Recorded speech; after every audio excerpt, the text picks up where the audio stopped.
मिरजेत diamond sports असोसिएशनच्या वतीने भव्य ओपन फुटबॉल स्पर्धेला सुरुवात.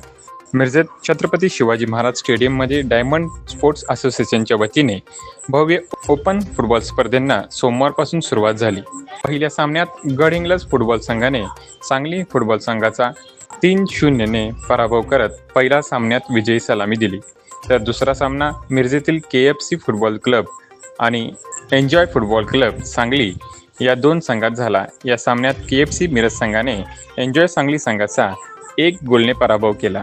या सामन्याचे आणि स्पर्धेचे उद्घाटन राष्ट्रवादी काँग्रेस पक्षाचे आमदार इद्रिस नायकवडी यांच्या हस्ते करण्यात आले. मिरजेत बऱ्याच कालावधीनंतर डायमंड स्पोर्ट्स क्लब मिरज यांच्या वतीने भव्य अशा ओपन फुटबॉल स्पर्धा घेण्यात आल्या आहेत. दिनांक 18 मे ते 24 मे दरम्यान या स्पर्धा होणार आहेत. या स्पर्धा पाहण्यासाठी मिरजेच्या ऐतिहासिक छत्रपती शिवाजी महाराज स्टेडियममध्ये प्रेक्षकांनी चांगली गर्दी केली होती.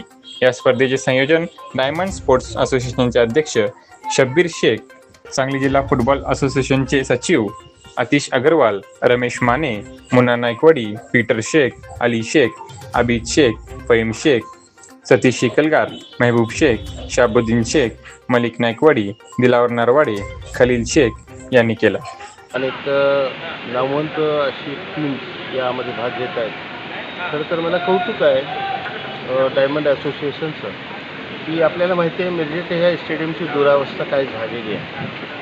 ठीक आहे, महापालिकेने त्यांच्या मागच्या काळात हे जे काय केलेलं आहे त्याचा काही उपयोग नाही आहे खरं तर. आणि त्यामुळे उलट क्रीडा क्षेत्रासाठी जे नियम पाळायचे, ग्राउंडची जे काही लांबी रुंदी वगैरे आहेत त्यातसुद्धा मर्यादा आलेली आहे. असं असतानासुद्धा ग्राउंडची अवस्था अत्यंत बिकट झालेली आहे. ते सगळं ग्राउंड अत्यंत व्यवस्थितपणानं त्यांनी मेंटेन केलं आणि खेळण्यायोग्य केलं आणि मग आता त्यांनी सामने ठेवले. त्यामुळं त्यांचं योगदान हे सातत्यानं फुटबॉल हे एक आवडीचा खेळ, मिरजेतला प्रसिद्ध असणारा खेळ, क्रीडा प्रकार आहे आणि त्या प्रकारासाठी डायमंड असोसिएशन कायमच, फुटबॉल असोसिएशन कायमच प्रयत्नशील असतं.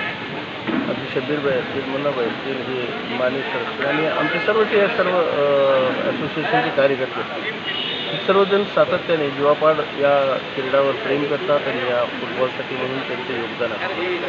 तसंच योगदान आत्ताही आपल्याला दिसून येते की हे मागचं फुटबॉल ग्राउंड दिसते हे ग्राउंड खेळण्यायोग्य नव्हतं, पण 8-10 दिवस सातत्याने मेहनत करून हे ग्राउंड त्यांनी बनवलं आणि आता स्पर्धांना सुरुवात केलेली आहे. चांगल्या नामवंत खेळाडू इथे येतात, स्पर्धेतल्या नामवंत टीम्स इथे येतात.